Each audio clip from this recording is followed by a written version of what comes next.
Westermans here with a PEI bench type inverter spot welder, 25 kVA.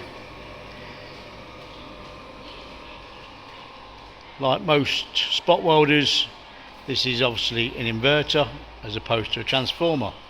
Therefore, at a 25 kVA, maximum draw will be 32 amps. Nice chiller system with it.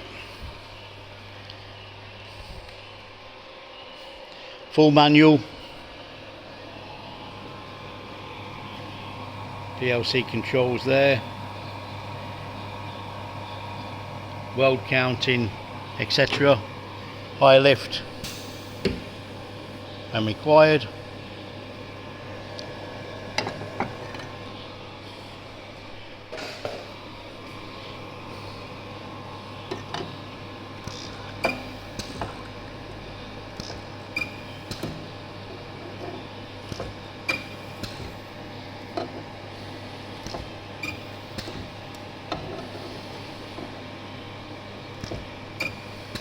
More details available on this and others from westermans.com.